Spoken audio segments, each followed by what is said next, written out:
On the Thursday before the Belgian Grand Prix, Max Verstappen had already spoken with 50 journalists and an additional group of camera teams, but the most crucial talk was still ahead. Christian Horner, the Red Bull team boss, invited the three-time world champion and his race engineer Gianpiero Lambiase to a meeting at Spa-Francorchamps. And Verstappen came weaponed with a lot of reasons why some things should change and some shouldn't at Red Bull. This one gets messy. Could it be that we're witnessing the first cracks in what looked like a solid relationship? Starting off, Horner and Lambiase are rarely on the track on Thursdays during European races, so this was a one-of-a-kind experience. However, Horner thought it was vital to have a meeting early this week in order to clear the air ahead of the last race before the summer break.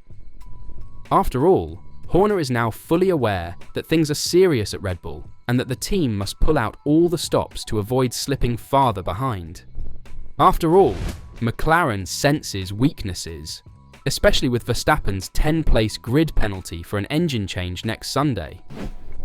Verstappen had a heated argument with his race engineer Gianpiero Lambiase during the Hungarian Grand Prix and then went all out on his given strategy, which resulted in a significant loss of time.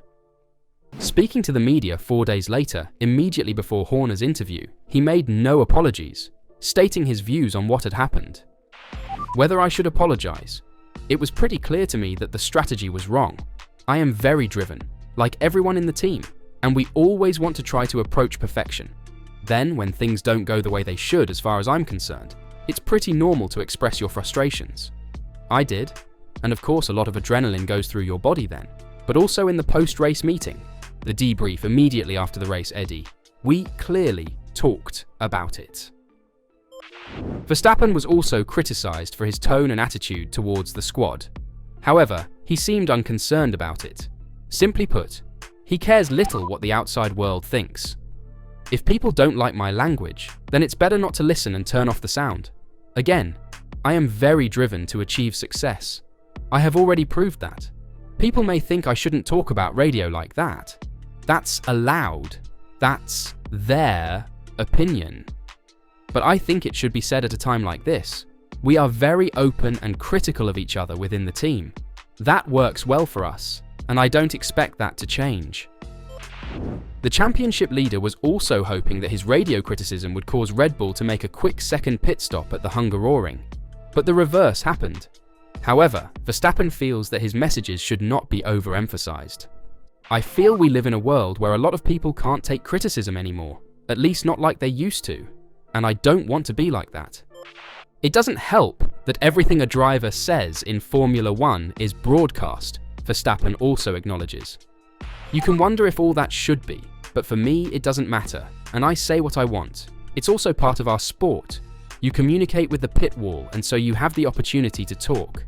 In other sports, there might be a lot of swearing if someone doesn't get the ball, to name a few, but they don't have a microphone by their mouth. But this isn't all to say, as merely a day after receiving a sim racing ban by Red Bull, he has hit back and said he will continue to compete in sim races during Grand Prix weekends, dismissing claims that his hobby influenced his Formula 1 results. Verstappen finished 5th in Sunday's Hungarian Grand Prix, despite seeming irritated and disappointed with his strategy, as his Red Bull survived a collision with Lewis Hamilton's Mercedes. The triple world champion faced criticism from fans for competing in the iRacing Spa 24 hours till 3 a.m. on Sunday morning. After addressing the issue with Red Bull, team advisor Helmut Marko said Verstappen had agreed to cease competing in sim races late at night on Grand Prix weekends. However, this seems to not be the case, as Verstappen scoffed off accusations that his late-night adventures were affecting him, saying he would continue to combine them with his F1 commitments. "We talked about it," Verstappen explained. "There is no other sim race coming up anyway, so no one needs to worry about that. So no, it's not that I have a ban or whatever. I also don't need to tell them what they do in their private time and during the weekends, and that's the same to me. Racing till 3 a.m. is not something new, and for me, it's something very important in my life."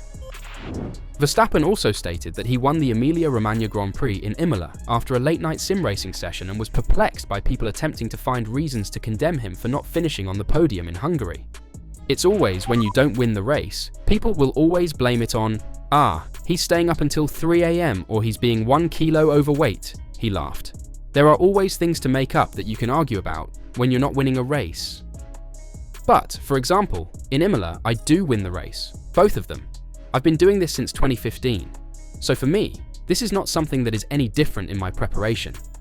I mean, I've won 3 world championships. I think I know pretty well what I can and what I cannot do. I'm always very hard on myself, on what is allowed and isn't allowed. So I think with all the experience that I have in Formula 1, I know quite well what is possible. It's evident that things are going from bad to worse for Red Bull this season. First the Horner case in the beginning of the year, and now the public fight with their lead driver midway through the season. Surely this can't end well. What are your thoughts on this? Should Red Bull leave Verstappen to it, or should they try to get him more focused on his real job, racing F1 cars? All of these even have resulted in Toto Wolff once again having hope of signing Verstappen as Hamilton's replacement. I mean, is this realistic? Could that really happen? Right now, Verstappen represents the thorn in Mercedes' side, the driver who started the demise of their dynasty. But Verstappen's fury has been brewing as well, and it nearly boiled over in Hungary when the 2024 championship leader fought with his race engineer Gianpiero Lambiase over the radio before blasting his detractors to F off in the post-race media scrum. Verstappen's comments might be dismissed as a momentary response to Red Bull's strategy in Hungary, but his frustrations reflect the whole situation at Red Bull, so Mercedes should take them seriously. Which is astonishing given Verstappen's dominance last year: 19 Grand Prix victories, 21 podiums, and 12 pole positions in 1 year, arguably unbeatable, and he appears to be a lock for the 2024 title as well. Then, the downfall of Red Bull began, and Wolff was quick to relish it.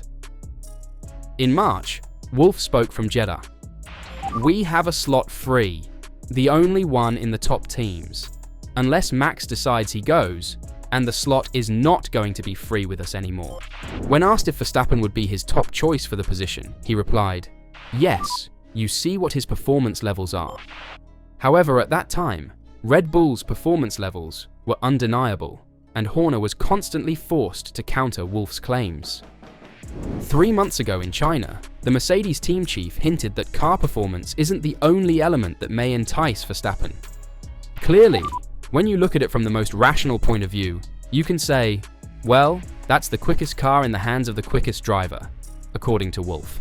But I don't think that this is the only reason you stay where you are. For, let's say, simple minds, that might be the only reason why you stay in the car, and that's it. But maybe there's more depth to some people that consider other factors too, and I think Max has more depth.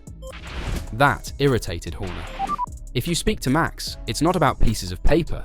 We know he has a contract until the end of 2028. It's about how he feels in the team, and the relationship he has in the team, and the way he's performing, Horner said in reply. I don't think Toto's problem is with his drivers. He's got other elements that he needs to be focusing on rather than focusing on drivers that are unavailable. Ironically, Red Bull is currently dealing with its own other elements. Of course, there are certain limitations to Mercedes' chase of Verstappen, like the issue that Mercedes is failing to replicate its previous championship-winning success. However, in low temperatures, the W15 appears to work. Hamilton won at Silverstone, for example. Mercedes may be fourth in the standings, 81 points behind third-placed Ferrari, and 148 points behind leading Red Bull, but it has gone from appearing to be a distant hope that may not even be feasible under present regulations to winning 2 of the previous 3 Grands Prix. When Wolff and Horner began battling over Verstappen's future, it appeared to be little more than a rhetorical game between 2 old foes. Now that Red Bull is struggling on the track, Mercedes is gaining ground, Verstappen is openly critical of his team, and Mercedes' initial 2025 Plan A is talking himself out of the drive for the time being. It's the ideal opportunity for Wolff to capitalise on Verstappen's dissatisfaction this summer and bid for Red Bull's reigning champion to replace Mercedes' outgoing champion. Could we really see Verstappen leave Red Bull after 2025 or even after this season? It would be one of the biggest signings ever, just like Hamilton to Ferrari. What do you think? Will we see Verstappen in a Mercedes next year? Let me know your thoughts in the comments down below.